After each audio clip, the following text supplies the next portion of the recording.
ทะมาโนปิโยโหติ ผู้ฮือย่อมเป็นตี้ฮักของคนและเทวดาทั้งหลายโรงเรียนธรรมราชศึกษาวัดพระสิงห์วรมหาวิหารจังหวัดเชียงใหม่ขอน้อมเจิญท่านคหบดีผู้ใจบุญนายทุนผู้ใจดีร่วมพิธีทอดถวายผ้าป่าข้าวสารอาหารแห้งเครื่องปรุงรสสมทบทุนโครงการอาหารกลางวันนักเรียนโรงเรียนธรรมราชศึกษาในวันอังคารที่ 12 สิงหาคม พุทธศักราช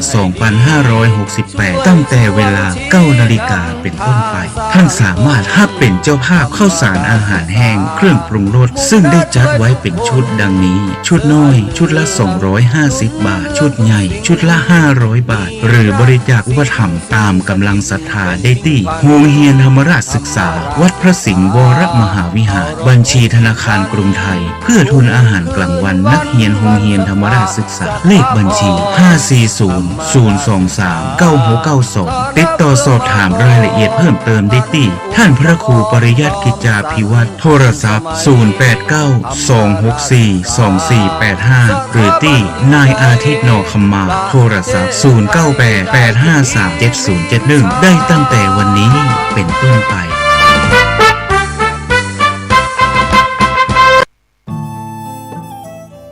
ท่านกำลังติดตามรับฟังสถานีวิทยุกระจายเสียงพระพุทธศาสนาแห่งชาติและสังคม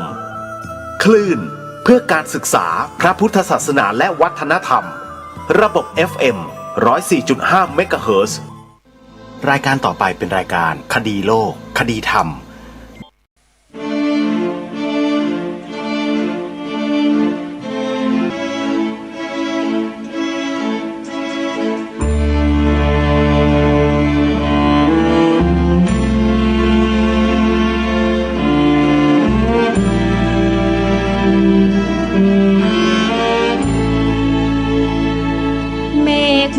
สีเทาลอยล้อมเฝ้าองค์พระธาตุนึกถึงกองทัพอากาศถวายราษฎุดีน้อมเกล้าวถวายองค์พระมหาธาตุเจดีย์งานศิลป์แขนงใหม่เพิ่งมีเพียงเมืองไทยประสบนิกรรวมทั้งทหารอากาศถวายบุญทั้งชีวาตบุญไทยทุกชาติผนวกไปถ้าปลูกพันไม้แดนฟ้าโรยแสงแดดรำไรแดนที่โปรยข้าวตอกดอกไม้พรมน้ำพุทธมนต์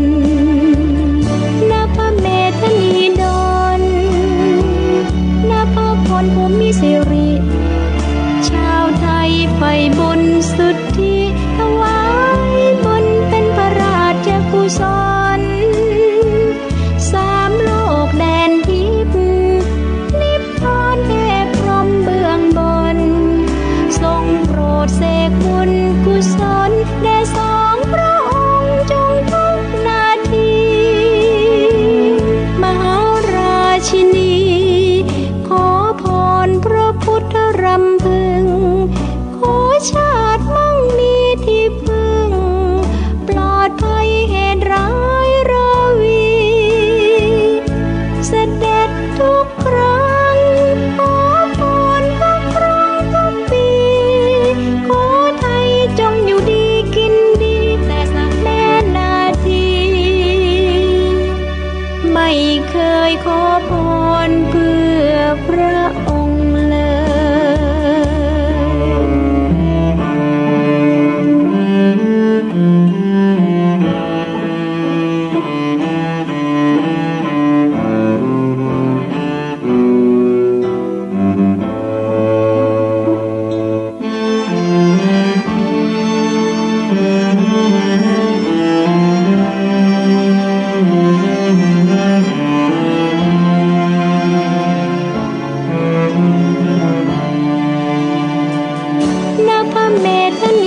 ขอพรเพื่อพระองค์เลย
ท่านสามารถใช้โทรศัพท์มือถือระบบ Android ดาวน์โหลดแอปพลิเคชันที่ชื่อว่าวิทยุพุทธศาสนาทั่วไทยเพื่อติดตามรับฟังรายการนี้และรายการธรรมะสาระดีๆจากสถานีวิทยุพระพุทธศาสนาแห่งชาติคลื่นต่างๆได้ซึ่งในแอปพลิเคชันนี้มีสถานีวิทยุพระพุทธศาสนารวมกันอยู่มากถึง48สถานีขอเรียนเชิญเจริญพรสาธุชนร่วมกันช่วยกันเผยแพร่แอปพลิเคชันนี้บอกพี่น้องชาวพุทธต่อๆกันไปให้ดาวน์โหลดไว้ในโทรศัพท์มือถือระบบ Android ก็จะได้ศึกษาเรียนรู้ธรรมะติดตามข่าวสารข้อมูลกิจกรรมทางพระพุทธศาสนาได้อย่างต่อเนื่องวันนี้เป็นวันเฉลิมพระชนมพรรษาสมเด็จพระนางเจ้าสิริกิติ์พระบรมราชินีนาถพระบรมราชชนนีพันปีหลวง12สิงหาคมวันแม่แห่งชาติสาธุชนทุกท่านองค์สมเด็จแม่ของแผ่นดินทรงตรากตรำลำบากพระวรกายมาตลอดพระชนชีพคู่พระบารมีพระบาทสมเด็จพระบรมชนกาธิเบศรมหาภูมิพลอดุลยเดชมหาราชบรมนาถบพิตรที่พระองค์ทรงมีพระมหากรุณาธิคุณเป็นล้นพ้นต่อประสบนิกรชาวไทยมาตลอดพระชนชีพเช่นกันเราในฐานะที่เป็นประสบนิกรของพระองค์ท่านเป็นลูกหลานไทยเราควรสำนึกในพระมหากรุณาธิคุณเป็นล้นพ้นของพระองค์ด้วยการทำความดีถวายเป็นพระราชกุศลแด่พระองค์ท่านในวันนี้เราจะทำความดีอะไรขอให้เราตั้งใจทำน้อมถวายเป็นพระราชกุศลแด่พระองค์ท่านถวายพระพรด้วยการอธิษฐานจิตขอให้พระองค์ทรงมีพระพลานามัยที่แข็งแรงมีพระชนมายุยิ่งยืนนานขอพระองค์ทรงพระเจริญเรานั้นอยู่ภายใต้ร่มพระบารมีของพระองค์ท่านมาโดยตลอดไม่ว่าจะยุคใดสมัยใดก็ตามคนไทยเราชีวิตอยู่ภายใต้พระบรมโพธิสมภารของพระองค์ท่านกันทั้งนั้น อันนี้หมายถึงสถาบันพระมหากษัตริย์องค์พระมหากษัตริย์ไทยของเราทุกยุคทุกสมัยทรงนำไพร่ฟ้าประชาชนออกศึกสงครามปกป้องผืนแผ่นดินประเทศชาติบ้านเมืองพร้อมด้วยพระบวรพุทธศาสนาและสถาบันของพระองค์ท่านคือสถาบันพระมหากษัตริย์เพื่อให้เป็นอธิปไตยของไทยมาโดยตลอดจนถึงปัจจุบันพระบารมีขององค์พระมหากษัตริย์ไทยของเราทุกยุคทุกสมัยท่านผู้ฟังเป็นที่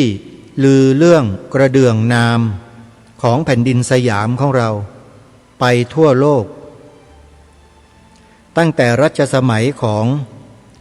สมเด็จพระนเรศวรมหาราชพระองค์ทรงชนะศึกยุทธหัตถีซึ่งกองทัพพม่าใหญ่โตโมโหฬารแต่ต้องพ่ายแพ้พระบารมีของพระองค์ท่านทำให้พวกเราคนไทยแผ่นดินไทยเราเนี่ยรอดปลอดภัยมาในครั้งนั้นยืนยาวตลอดมาจนกระทั่งถึงรัชสมัยของสมเด็จพระนารายมหาราชพระองค์ผู้ทรงต้องต่อกลอนกับอารยประเทศในตะวันตกเช่นอังกฤษฝรั่งเศสเป็นต้นพระองค์ท่านก็ทรงใช้พระปรีชาสามารถต่อสู้ด้วยวิเทโสบายชำนะแนวคิดและข้อปฏิบัติที่ไม่เป็นธรรมของเหล่าบรรดาคนตะวันตกเหล่านั้นได้และพระองค์ก็ทรงยืนหยัดไม่ทรงยอมเปลี่ยนศาสนาพร้อมกับกระแสพระราชดำรัสที่ตรัสตอบไปยังพระเจ้ากรุงฝรั่งเศสว่าศาสนาของพระองค์ท่านนั้นทรงนับถือมา 2,300 กว่าปีแล้วอันนี้มีปรากฏอยู่ในหลักฐานทางประวัติศาสตร์นะโยมนะทรงนับถือมา 2,300 กว่าปีแล้วจะให้พระองค์ท่านทรงเปลี่ยนศาสนานั้นเนี่ยคงทำไม่ได้แล้วก็ให้ทางฟอลคอนราชทูตของฝรั่งเศสเนี่ยกลับไปรายงานให้เจ้านายของเขาเนี่ยให้ทราบว่าพระองค์ท่านไม่เปลี่ยนนะก็ทรงรักษาพระพุทธศาสนามาได้มาถึงรัชสมัยของกรุงธนบุรีหลังจากที่กรุงศรีอยุธยาแตกพ่ายต่อกองทัพพม่าสมเด็จพระเจ้าตากสินมหาราชทรงรวบรวมลี้พลเข้ามากอบกู้เอกราชคืนจากพม่าได้สำเร็จแล้วทรงตั้งกรุงธนบุรีเป็นราชธานีในระยะสั้นๆแล้วก็ผลัดแผ่นดินเป็นกรุงรัตนโกสินทร์ที่เรากำลังอาศัยอยู่อย่างสงบร่มเย็นอยู่นี้พระมหากษัตริย์ราชวงศ์จักรีทุกพระองค์ทรงใช้พระปรีชาสามารถปกป้องชาติบ้านเมืองแผ่นดินไทยพร้อมด้วยพระพุทธศาสนาไว้ให้แก่พวกเรามาจนถึงวันนี้นี่คือพระมหากรุณาธิคุณขององค์พระมหากษัตริย์ทุกรัชกาลแม้แต่ปัจจุบันนี้ก็เช่นเดียวกันทรงส่งเสริมทำนุบำรุงพระพุทธศาสนาอย่างใหญ่อย่างยิ่งจะเห็นได้จากพระราชกรณียกิจที่พระองค์ทรงสนพระราชฤทัยเรื่องของธรรมนาวาวังพระราชกรณียกิจในหลายๆครั้งที่พระองค์เสด็จพระราชดำเนินก็เพื่อทรงส่งเสริมพระพุทธศาสนาตามแนวทางที่ธรรมนาวาโดยพระอาจารย์ต้นได้นำเสนอให้กับประชาชนได้ศึกษาเรียนรู้กันแบบง่ายๆแล้วก็ไม่ยากเย็นนักและปฏิบัติได้จริง พระองค์ทรงส่งเสริมอย่างเต็มที่เลย ทีนี้พวกเราท่านทั้งหลายอย่างที่ทางรายการได้เคยปรารภบอกกับพวกเราไปว่ามาถึงยุคนี้ยุคที่ประเทศไทยของเราปกครองด้วยระบอบประชาธิปไตยแต่การบริหารจัดการบ้านเมืองจริงๆเนี่ยคนบริหารคือกลุ่มนักการเมืองและข้าราชการกลุ่มนักการเมืองและข้าราชการ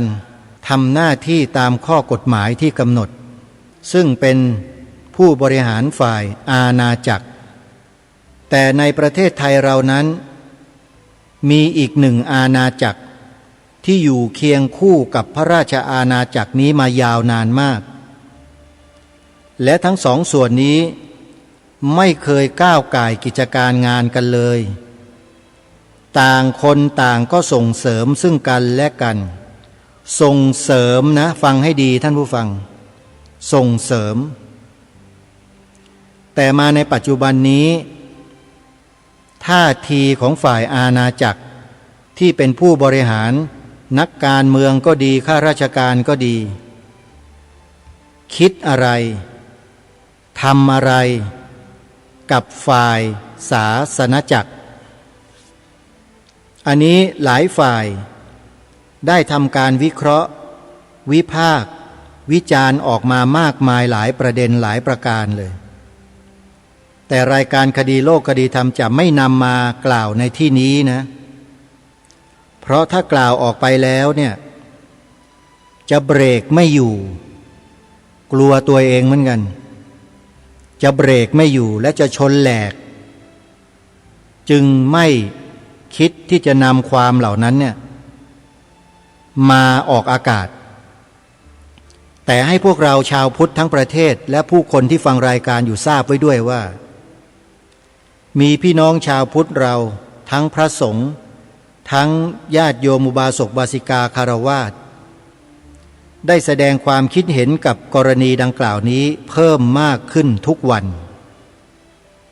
เป็นกระแสที่บ่งบอกให้เห็นว่าเกิดอาการปฏิกิริยาที่ค่อนข้างจะไม่ค่อยจะดีสักเท่าไหร่กับการกระทำดังกล่าวอันนี้พูดได้แค่นี้จริงๆพูดมากกว่านี้ไม่ได้ที่หยิบยกเรื่องนี้ขึ้นมาพูดก็เพราะอยากจะบอกกับท่านผู้ฟังทั้งหลายที่ฟังรายการคดีโลกคดีธรรมว่าจำที่รายการพูดอยู่เสมอได้ไหมว่าพระพุทธศาสนาในประเทศไทยของเราเนี่ยมีภัยคุกคามอยู่ตลอดจำคำพูดนี้ได้หรือไม่และทางรายการก็ได้หยิบยกตัวอย่างการคุกคามที่เกิดขึ้นในรูปของกิจกรรมบางอย่างที่จัดทำขึ้นโดยทางการทีนี้ไอ้การกระทำดังกล่าวหรือกิจกรรมดังกล่าวเนี่ยมันส่งผลกระทบต่อความมั่นคงของพระพุทธศาสนาของเราแต่ประชาชนหลายท่านหลายคนบางคนนะฮะไม่เชื่อบางคนปฏิเสธไม่ฟังบางคนต่อต้านคัดค้านไม่เป็นไรเป็นเรื่องธรรมดาท่านผู้ฟังถ้าเขาเป็นพวกเดียวกันเขาก็ต้องทำอย่างนั้นแหละมันก็ไม่ใช่เรื่องแปลกถูกไหมฮะแต่มีญาติโยมสาธุชนที่ฟังรายการนี้หลายท่านมีความรู้สึกว่าเป็นไปได้แล้วก็เกิดข้อสงสัยว่าแล้วมันเป็นยังไงอยากจะรู้ข้อมูลอยากจะรู้ความเป็นไปและความเป็นจริงที่ว่ามาเนี่ยทางรายการก็เลยแนะนำให้ไปเปิดดูคลิปใน YouTube ที่ทางรายการได้อัปโหลดเผยแพร่ไว้ในช่อง YouTube ซึ่งเป็นช่องของผู้ดำเนินรายการเอง ชื่อคลิปนี้มีชื่อว่าบิดเบือนธงชาติบิดเบือนธงชาติ4 พยางค์เท่านั้นเองจำไม่ยากบิดเบือนธงชาติแต่มีข้อแม้ว่าต้องพิมพ์ชื่อช่องต่อจากชื่อของ YouTube นี้ไปอีกสักนิดหนึ่งเพื่อให้คลิปดังกล่าวปรากฏขึ้นมาที่บริเวณต้นๆของแพลตฟอร์มที่เขาจัดทำไว้ใน YouTube พิมพ์ชื่อช่องต่อจากคำว่าบิดเบือนธงชาตินะฮะว่า DDTV CFM 8875เป็นพยัญชนะภาษาอังกฤษพิมพ์เล็กก็ได้พิมพ์ใหญ่ก็ได้พิมพ์ต่อจากชื่อนี้ DDTV CFM 8875แล้วท่านไปเปิดฟังกันดูเถอะในคลิปเป็นเสียงและภาพของกระผมและอาตมาภาพเองให้สัมภาษณ์พิพิธภัณฑ์ธงชาติไทยไว้เมื่อปีพระพุทธศักราช 2558 แต่ผู้ดำเนินรายการเนี่ยได้ประจักษ์ชัดถึงข้อมูลหลักฐานการบิดเบือนความหมายธงชาติมาตั้งแต่ปีพระพุทธศักราช 2547 พอหลังจากนั้นมา10 ปีถึงมาเจอผู้อำนวยการพิพิธภัณฑ์ธงชาติไทยคนปัจจุบันขออนุญาตเอ่ยนาม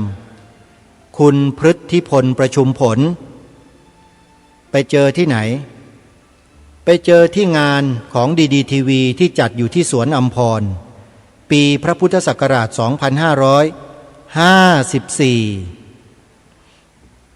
คุณพฤทธิพลประชุมผลทราบข้อมูลมาจากใครไม่รู้บอกว่ามีการจัดบอร์ดนิทรรศการธงชาติไทยอยู่ที่สวนอัมพรแกก็มาดูข้อมูลที่อาตมาภาพไปจัดทำบอร์ดเรื่องธงชาติไว้ที่สวนอัมพรครั้งนั้นเนี่ยเป็นข้อมูลที่นำมาจากเว็บไซต์ของหน่วยทหารของกองบัญชาการกองทัพไทยเขามีอยู่ก็เลยไปก๊อปปี้ภาพเขาเนี่ยมาเผยแพร่เพราะถือว่าเป็นงานความมั่นคงก็เลยนำมาจัดทำบอร์ดนิทรรศการในวันนั้นคุณพฤทธิพลประชุมผลเนี่ยพอมาเห็นเข้าก็ถามหาคนจัดทำบอร์ดก็มาเจอตัวอาตมาภาพเจอก็คุยกันอย่างนักวิชาการน่ะนะฮะเขาก็นักวิชาการอาตมาก็นักวิชาเกินเดี๋ยวไม่ใช่นักวิชาการนะฮะตัวเขาน่ะเขาเป็นนักทชวิทยาตัวยงเลยคือเป็นผู้เชี่ยวชาญด้านธงชาติคนที่มีความเชี่ยวชาญด้านธงชาติเดินมาหาคนที่ไม่มีความเชี่ยวชาญอะไรมากมายนักแล้วมาขอข้อมูลขอให้เราไปให้สัมภาษณ์เขาจะสัมภาษณ์เราเนื่องจากว่าจะจัดงาน100 ปีธงไตรรงค์เขาอ้างอย่างนั้นขอนิมนต์ไปที่พิพิธภัณฑ์ธงชาติไทยซอยลาดพร้าว43ใครจะไปเที่ยวก็ได้นะพิพิธภัณฑ์ธงชาติไทยอยู่ซอยลาดพร้าว43นะโยมเข้าไปได้เลยไปสุดซอยก็เจอเลยโยมคุณพฤทธิพลเนี่ยก็นิมนต์ให้ไปให้สัมภาษณ์ในปีพระพุทธศักราช 2556 นั้นแต่ปรากฏว่าอาตมาภาพติดภารกิจไม่ได้ไปแล้วก็เว้นช่องว่างไว้ถึง2 ปีคือผ่านมาถึงปี 2558 ก็เลยตัดสินใจไปยังพิพิธภัณฑ์ธงชาติไทยซอยลาดพร้าว43แล้วก็ไปพบเจอ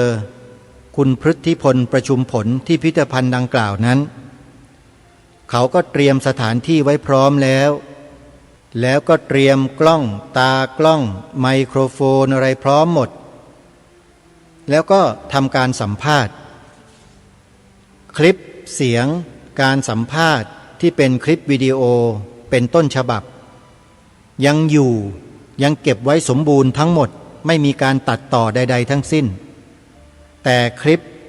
ที่เผยแพร่ทาง YouTube ที่ว่าเนี่ยตัดต่อบางส่วนออกไปบ้างเล็กน้อยแต่ยังคงความส่วนใหญ่ 99% ไว้หมดท่านผู้ชมท่านผู้ฟังลองไปเปิดดูเถอะท่านจะรู้ว่ามีการพยายามทำลายความมั่นคงของพระพุทธศาสนาในเมืองไทยของเรายังไงคลิปนี้เนี่ยเป็นคลิปในเชิงวิชาการให้ข้อมูลหลักฐานที่เป็นจริงแก่ท่านผู้ชมคนที่บิดเบือนก็คือคนที่กระทำที่ผู้ดำเนินรายการอ้างถึงในคลิปท่านลองไปดูได้เลยแล้วท่านจะเห็นว่าคนพวกนี้อาศัยตำแหน่งใหญ่โตในบ้านในเมืองมากระทำการเช่นนี้แต่คนที่รับผิดชอบต่อบ้านเมืองเนี่ยเห็นเก่งกับพระสงฆ์กันอยู่เท่านั้นน่ะเก่งจังเลยทั้งนักข่าวสื่อสารมวลชนเก่งจังกับพระสงฆ์เนี่ยแต่คนพวกนี้ที่กระทำอย่างเนี้ยพวกคุณมีความรู้สึกอย่างไรแล้วคิดที่จะไปค้นไปเคาะไปสืบไปหาไปอะไรต่างๆเพื่อหาข้อมูลความจริงเอามาเผยแพร่แก่ประชาชนบ้างไหมไม่มีไม่ทำแต่กับพระสงฆ์เป็นไงฮะวิ่ง4x100เลยแข่งกันฮะแข่งกันเหมือน4x100เลยนะพอเห็นข่าวพระสงฆ์ตรงนั้นตรงนี้ตรงนู้นระแคะระคายหน่อยไปแล้วครับ4x100ไปเลยจัดการเล่นข่าวอย่างที่ผ่านมาเนี่ยเห็นไหมฮะเล่นกันสนุกสนานฮาเฮแล้วผลที่ออกมาคือคนเสื่อมศรัทธากับพระสงฆ์เป็นจำนวนมากถามว่าการกระทำของพวกสื่อสารมวลชนของประเทศไทยที่ทำอย่างนี้เป็นการกระทำที่ก่อให้เกิดประโยชน์หรือว่าให้เกิดโทษท่านผู้ฟังตัดสินกันเองผลปรากฏมันออกมาชัดอยู่แล้วแต่สิ่งที่ผู้ดำเนินรายการกระทำตามที่ได้กล่าวมาเมื่อสักครู่คือไปให้สัมภาษณ์ผู้อำนวยการพิพิธภัณฑ์ธงชาติไทยถึงการกระทำของคนกลุ่มหนึ่งที่มาทำลายบ่อนทำลายพระพุทธศาสนาของเราในลักษณะดังกล่าวอันนี้ชัดเจนสื่อสารมวลชนไทยเราเป็นไงวิ่ง4x100ไหมวิ่งไหมฮะนอกจากไม่วิ่งแล้วยังนั่งนิ่งไม่นิ่งเปล่านั่งเล่นสมาร์ทโฟนไม่รู้ไม่ชี้หันหลังให้ต่างหากพอพูดมากๆเข้าเดินหนีไปเลยนี่คือสิ่งที่เกิดขึ้นในบ้านเมืองไทยของเราณขณะนี้และเวลานี้กลุ่มชาวพุทธที่รวมตัวกันเป็นองค์กรชื่อว่าอปพสนำหลักฐานข้อมูลที่เด่นชัดอ้างอิงทางข้อกฎหมายได้ไปนำเสนอต่อสื่อสารมวลชนในประเทศไทยแทบจะทุกสื่อปรากฏว่าเงียบไม่สนใจไม่ออกมาพูดเสนอมากล่าวอะไรแม้แต่นิดเดียวทั้งที่เป็นภัยต่อความมั่นคงชัดๆไม่เชื่อคุณไปดูข้อมูลจากอปปสเขาเองเขามีหลักฐานยืนยันไปดูในคลิป YouTube ก็ได้ใน Facebook ก็ได้ใน TikTok ก็ได้อปพสนี่คือประเทศไทยของเราณเวลานี้ที่คนดีๆอย่างพระสงฆ์เนี่ย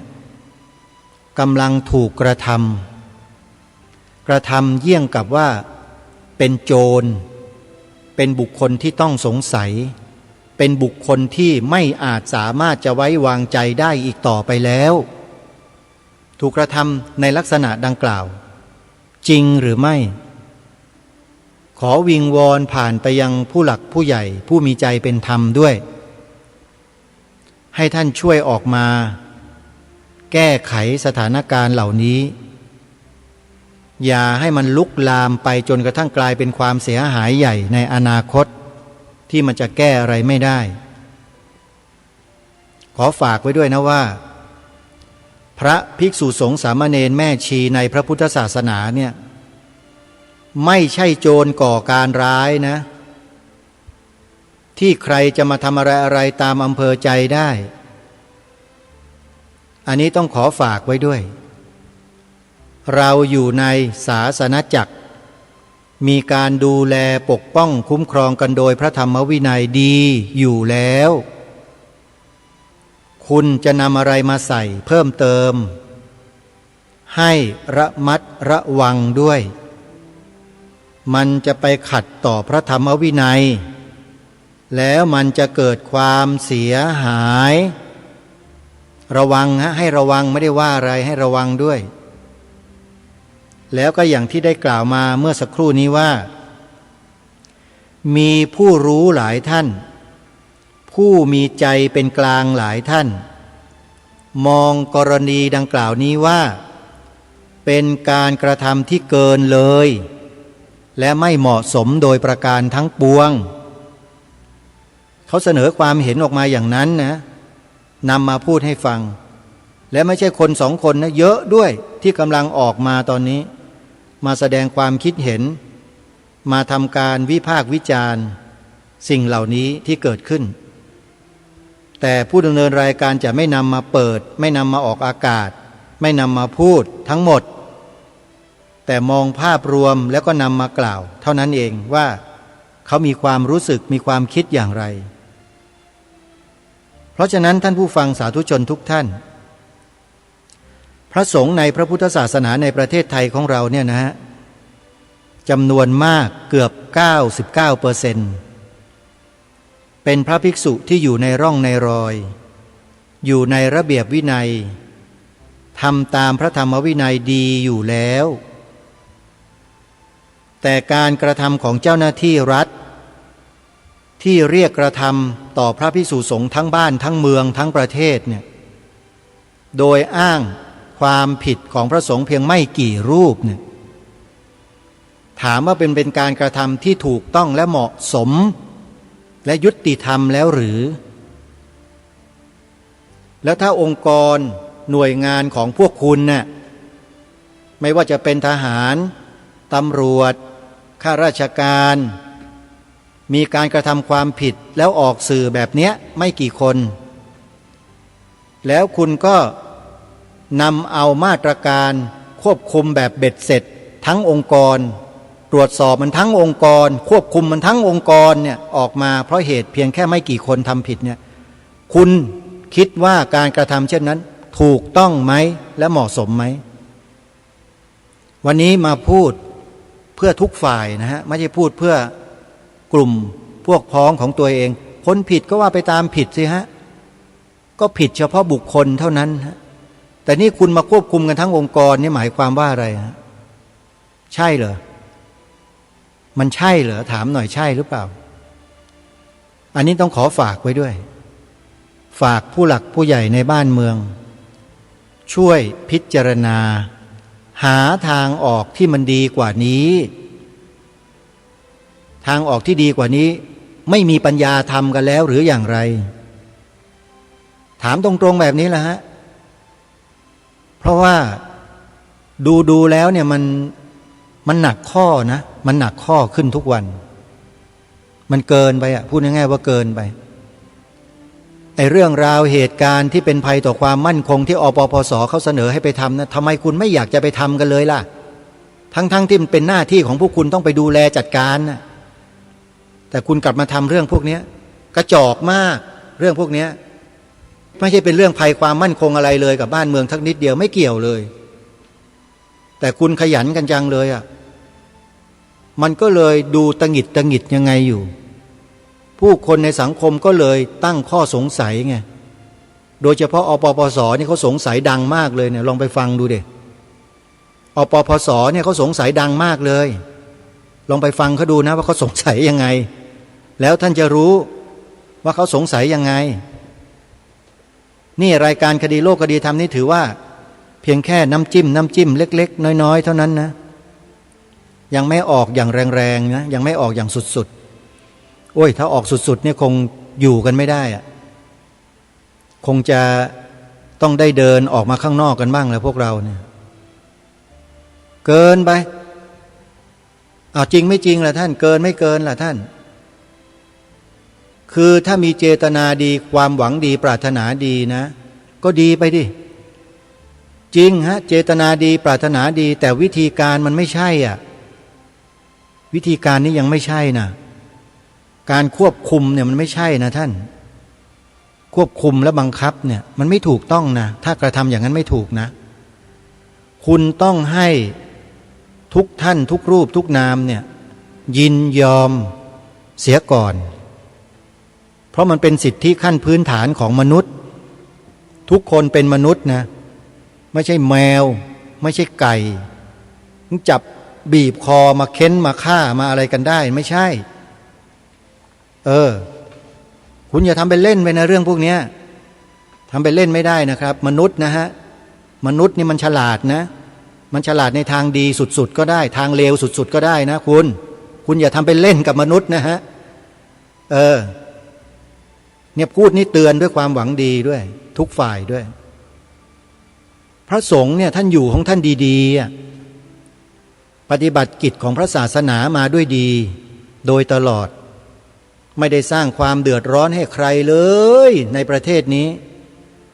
ไม่ได้ไปเข็นฆ่าทำลายชีวิตใครไม่ได้ไปเบียดเบียนทะเลาะเบาะแว้งกับใครแต่ดูทำก็ดิทำอย่างพระสงฆ์เป็นโจรอย่างนั้นแหละขออภัยด้วยนะครูบาอาจารย์ทุกท่านแล้วก็ขอขมาญาติโยมด้วยพอดีเพิ่งจะไปทำกิจให้กำลังใจกองกำลังสุรนารีในส่วนแนวหน้ามาแล้วก็ได้พบปะพูดคุยกับระดับผู้บัญชาการกองกำลังสุรนารีนะคุยกันในหลายๆประเด็นแล้วก็ได้แนะนำตนเองให้รู้จักซึ่งกันและกันนะท่านรองผู้บัญชาการกองกำลังสุรนารีคนปัจจุบันเนี่ยนะอายุอานามเท่ากันกับอาตมาปีเดียวกันนะเกิดปีเดียวกันเลยแล้วก็พูดคุยกันเข้าใจรู้เรื่องกันดีเพราะว่าเคยอยู่ในสีเดียวกันมาก่อนพูดง่ายๆอาตมาก็เลยพูดคุยกับท่านพูดถึงเหตุการณ์พูดถึงอะไรต่างๆแล้วก็ได้ให้เบอร์โทรศัพท์ติดต่อกันไว้คือในที่นี้เนี่ยก็หมายความว่า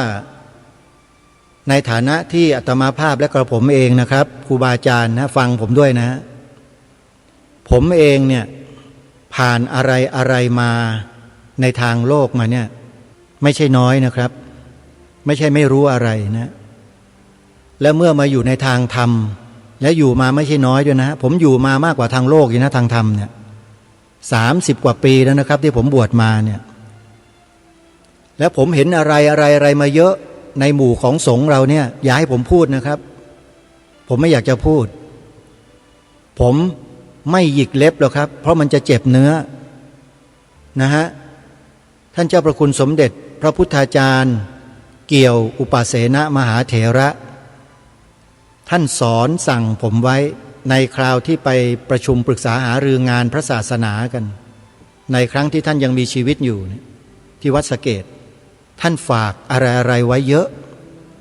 แล้วก็บอกอะไรพวกเราไว้เยอะฮะแต่เราอาศัยความที่เราเป็นพระภิกษุเวลาเราจะพูดจะกล่าวจะแสดงอะไรก็แล้วแต่เราจะทำการสังเคราะห์วิเคราะห์สถานการณ์ทั้งหมดให้ละเอียดรอบคอบแล้วเราจึงกล่าวจึงพูด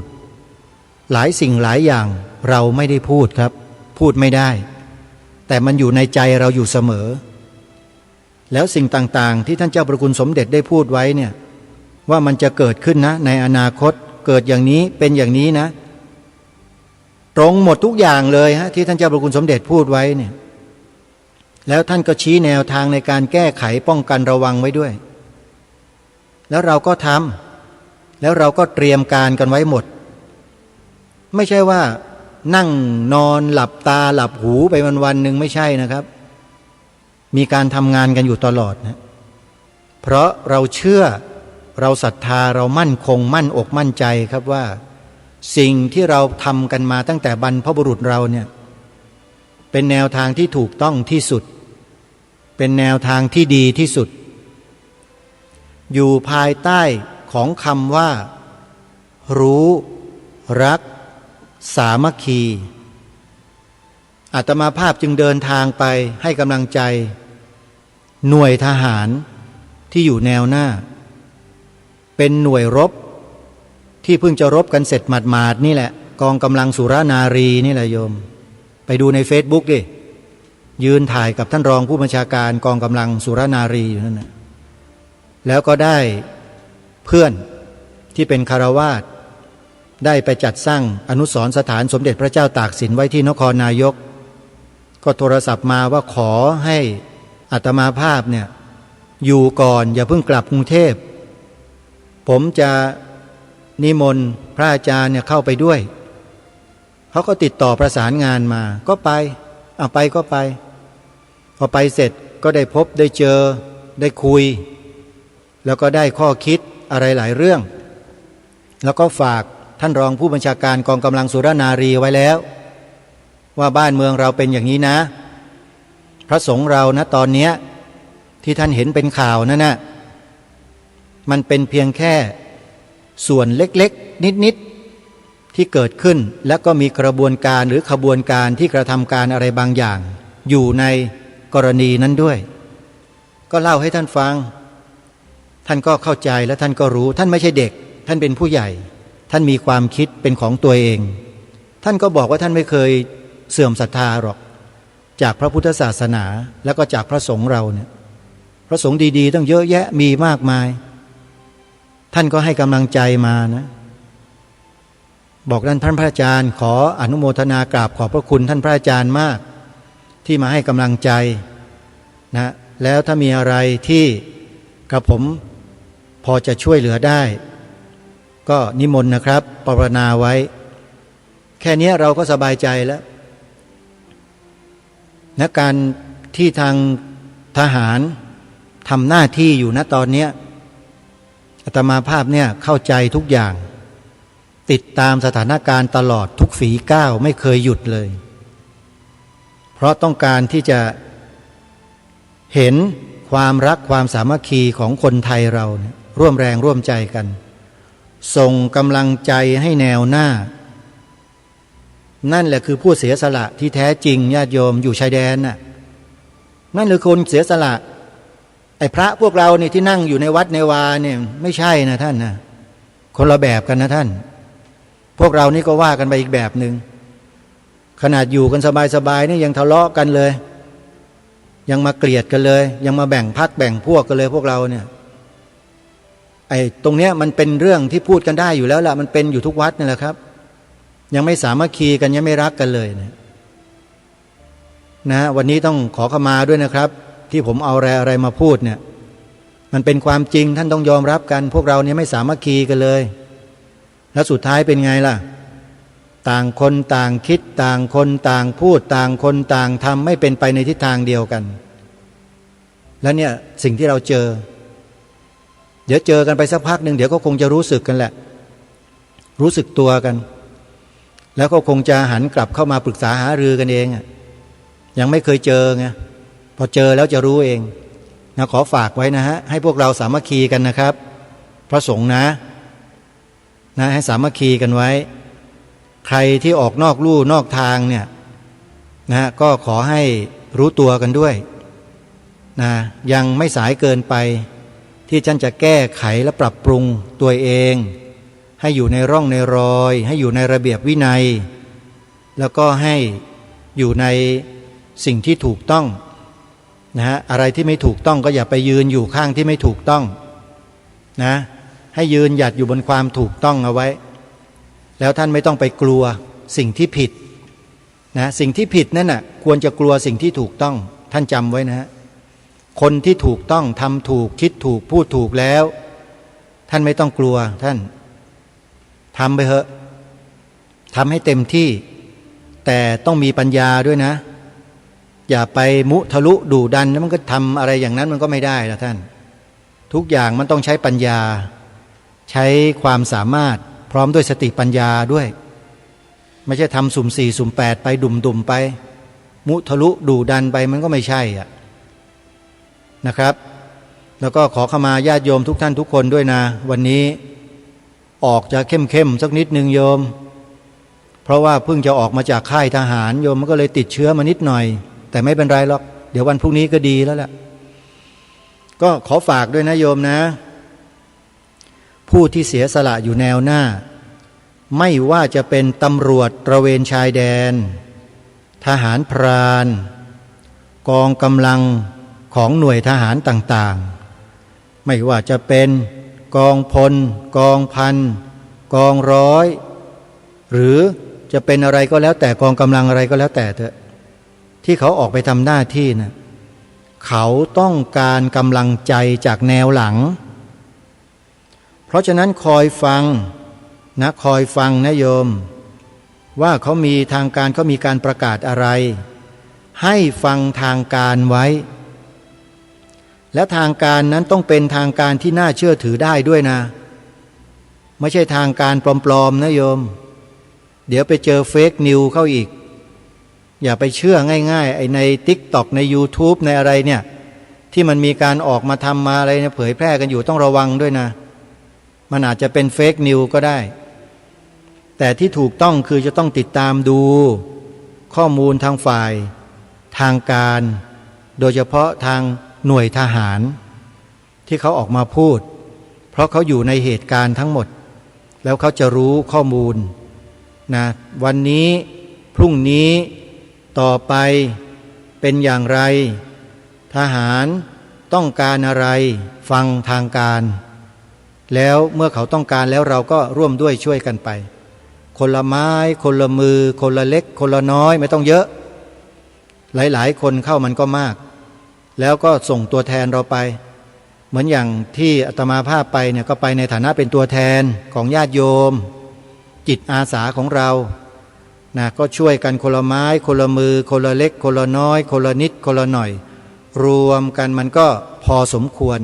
เราก็ไปมอบไปยื่นให้แล้วพอดีก็มีอนุสรณ์สถานสมเด็จพระเจ้าตากสินจังหวัดนครนายกก็มานิมนต์ให้ไปร่วมด้วยก็เลยได้โอกาสไปด้วยกันทางเราเองก็มีปัจจัยที่เหลือจากญาติโยมอยู่ก็ซื้อของที่จำเป็นให้ทหารไปเลยหมดทุกอย่างทุกบาททุกสตางค์ไม่มีเหลือ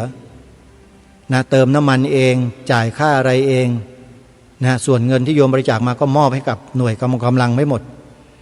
นี่แหละที่เราทำกันได้ญาติโยมแล้วเดี๋ยวถ้าหากว่ามี